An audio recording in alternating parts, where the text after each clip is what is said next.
નમસ્કાર. News of Gandhinagar daily headlines today.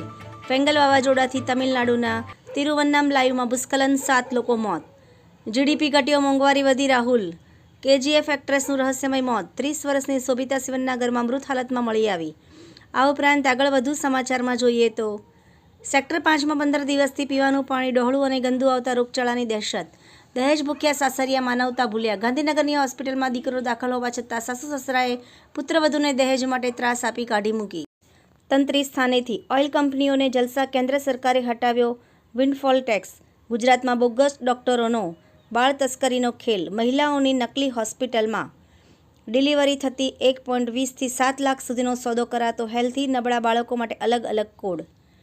બિનઉપયોગી 17 શૌચાલયને 2.80 લાખના ખર્ચે રિનોવેશન કરીને ઉપયોગી બનાવાયા.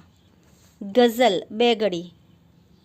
વિવિધ પ્રકારની ગઝલો ખૂબ જ જાણવા જેવી. એનોજી સાહિત્ય સરિતા ગ્રુપ. વિષય અનુભૂતિનો અહેસાસ. એના ઉપર સર્જકોની ખૂબ જ સુંદર વિવિધ રચનાઓ. ગાંધીનગર મહાનગરપાલિકા દ્વારા ચાલતા વિવિધ વિકાસના કાર્યોની મેયર શ્રી મીરાબેન પટેલે ઓચિંતી મુલાકાત લીધી. સંબંધોની મૂંઝવણ અને પ્રેમનો ઉમંગ દર્શાવતી ફિલ્મ કાશી રાઘવ જાન્યુઆરી 2025માં રિલીઝ થશે. વિધાનસભા નાયબ દંડક વધારા સભ્ય શ્રી વિજયભાઈ પટેલના હસ્તે આહવામાં ઈ-રિક્ષા લોકાર્પણ કાર્યક્રમ યોજાયો. વિશ્વ કલ્યાણ અર્થે ગંગા તટે ભાગવત કથાનું થયું સમાપન. 3 ડિસેમ્બર વિશ્વ વિકલાંગ દિવસ.